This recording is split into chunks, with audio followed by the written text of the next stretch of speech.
Assunto aleatório número 3, embalagens invioláveis. Deve existir um campeonato secreto entre as empresas de entrega de encomendas. Correios, Amazon, FedEx, qualquer uma. Existe uma Copa do Mundo para ver quem monta as embalagens de uma forma que as pessoas não consigam abrir. O grande objetivo, o grande propósito dessas empresas não é a entrega rápida, não é o prazo, a entrega sustentável, entregar por drone, de bicicleta ou a pé. O grande projeto secreto deles é conseguirem chegar em uma embalagem tão resistente que quebre a sua tesoura de aço inox ao meio, que descole o cabo de madeira da sua faquinha de serra, que desloque a sua mandíbula, para que você não consiga, por hipótese alguma, abrir a embalagem. Eu já reparei que esse cuidado não é só com objetos que quebram. Não importa se você comprou um vaso da dinastia Ming ou uma caixa de algodão. Eles montam a embalagem de uma forma que, a partir do momento que a encomenda chegar na sua casa, você pode suspender a sua agenda da semana. Porque você vai passar 3 dias e 3 noites só para tentar abrir a embalagem.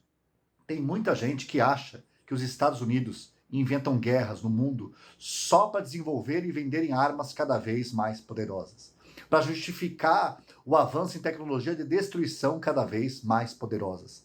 E isso é tudo teoria da conspiração, porque nenhuma arma de destruição consegue abrir uma embalagem em menos de 1 minuto.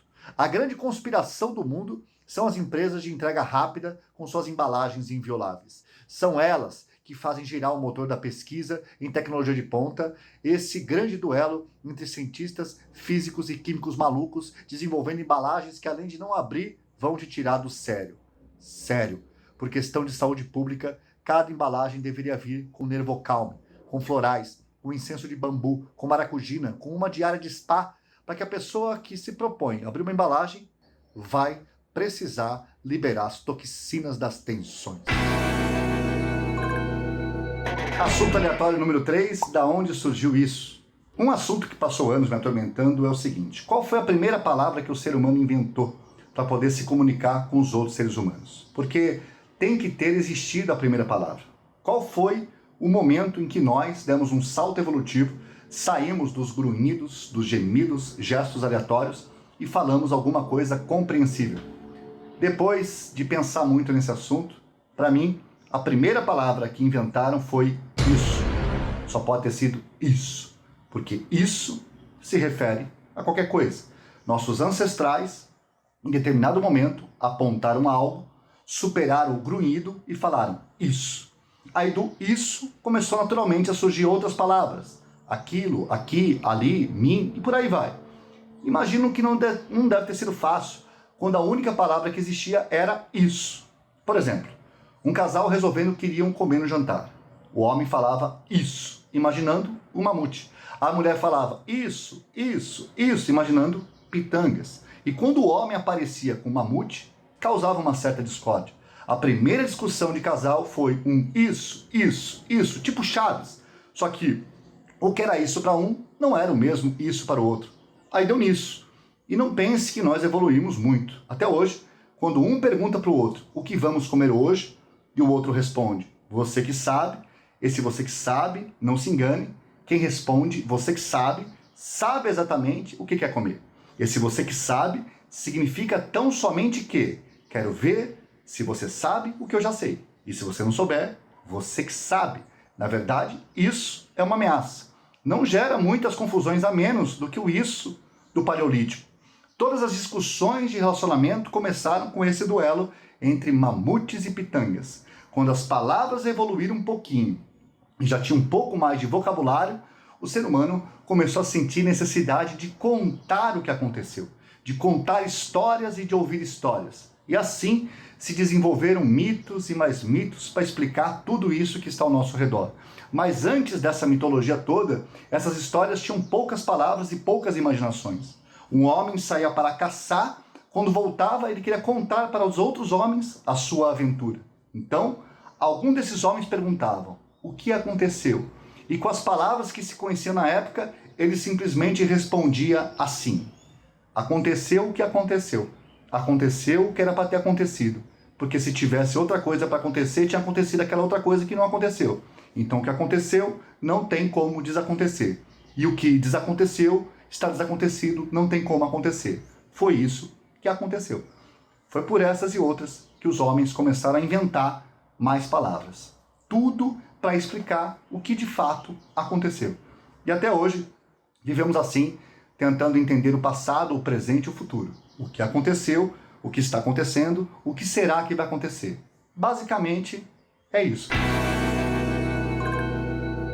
Assunto aleatório número 3, terceiro goleiro.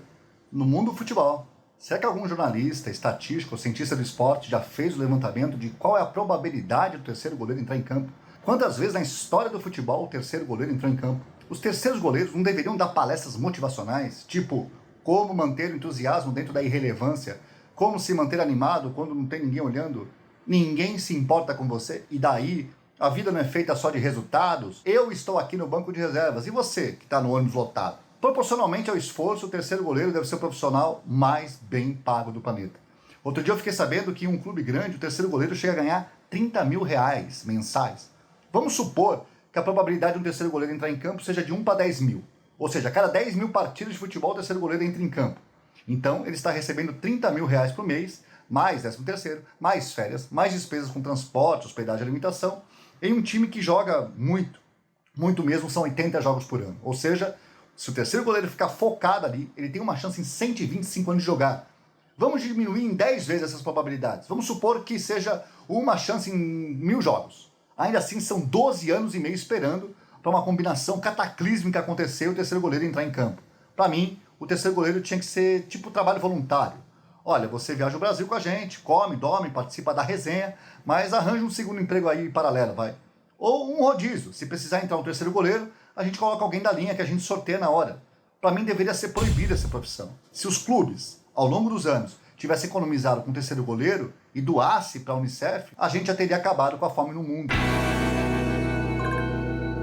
Assunto aleatório número 3. Vamos ser sinceros. O que no fundo cada pessoa realmente gostaria que acontecesse?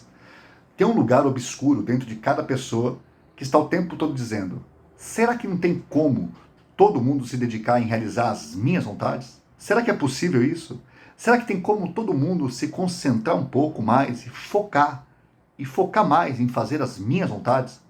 Não faz muito tempo que as coisas eram assim. Quando eu era bebê, por exemplo, funcionava tão bem, era tão bom, as pessoas faziam tudo para mim, era só dar uma resmungadinha, uma choradinha, e as pessoas me atendiam naquilo que eu quisesse. Um time que se ganha não se mexe. Por que essa insistência em fazer algo além das minhas vontades? O que tem de mais importante do que isso no mundo? Por que vocês pararam com isso? Por que vocês mudaram de ideia? Foi algo de errado que eu fiz? Foi alguma coisa que eu falei? Desculpa, realmente não era minha intenção. Mas já deu, né? Eu, sinceramente, estou disposto a perdoar vocês, estou disposto a esquecer tudo, a relevar. Sei que tem muita informação hoje em dia, isso confunde um pouco a cabeça das pessoas, mas vamos dar um basta nisso. Chega de pessoas desfocadas em não fazer as minhas vontades. Vamos recomeçar tudo e dessa vez vamos manter o foco e se dediquem às minhas vontades. Esse é o melhor sistema sociopolítico e econômico do mundo disparado. Todos fazerem as minhas vontades. Nem esquerda, nem centro e nem direita. É simplesmente as minhas vontades. Já viu a Constituição do nosso país? Quantas leis, artigos e parágrafos tem lá? Podemos reduzir tudo isso a uma única frase. Façam a minha vontade. Vamos ser sinceros. É assim que muita gente pensa o mundo.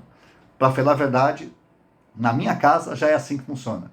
Tem só uma lei na minha casa. Todo mundo só faz a vontade da eles. Assunto aleatório número 3, entrevista de emprego. Numa entrevista de emprego, o que o selecionador imagina que a pessoa irá responder quando eles perguntam qual é o seu maior defeito? O que eles esperam que a pessoa responda além do clássico: ah, eu sou muito perfeccionista. O que a pessoa pode responder além disso? Por acaso alguém vai responder assim: eu gosto de faltar. Eu tenho até um esquema de atestado médico falso que sempre funciona para mim. Você quer o contato da pessoa? Ou ainda, eu gosto de gerar intriga, falar das pessoas por trás, jogar uma contra as outras. Não é o meu único defeito, mas é um dos meus preferidos. Alguém por acaso vai responder: eu não gosto de obedecer ordem de ninguém. Tapa nascer a pessoa que manda em mim. Eu só faço o que me der na telha e, se fizer, A não ser que a pessoa seja muito criativa e fale de defeitos inofensivos, do tipo assim, defeito. Olha, agora você me pegou. Eu não sei falar eu não sei falar poltergeist direito. Pode ser também, você não espalha, mas eu não gosto de sertanejo universitário. Tem como não tocar sertanejo universitário nas confraternizações da empresa? É impossível, né? Eu sei, tudo bem, eu compreendo, mas eu não gosto. Olha, é duro admitir, mas eu gosto de sagu e de arroz doce também. Eu sei que é horrível. Daqui a pouco eu vou inventar feijão doce, mas eu gosto de sagu e de arroz doce. Uma outra alternativa é a pessoa responder essa pergunta com ar de modéstia, o que pode aumentar a chance de ser contratado. Meu maior defeito... eu não sou bom de falar de mim mesmo. Por que não fazemos assim? Você me contrata e veja com seus próprios olhos. Vira até um desafio, né? Qual será o defeito que ele tem? Pode até fazer um bolão a meu respeito. Eu não me sinto confortável de ficar falando de mim assim. Agora, a pessoa pode ligar o modo sincerão também e partir para o contra-ataque. Meu maior defeito? Fala o seu primeiro. Fala o seu que aí eu falo o meu. Meu maior defeito é não responder pergunta idiota. Meu maior defeito? Eu não sei. O seu, pelo jeito, é ficar perguntando o defeito dos outros. Mas, se nenhum desses servir, vá pelo clássico perfeccionista mesmo, que ainda funciona em muitos casos.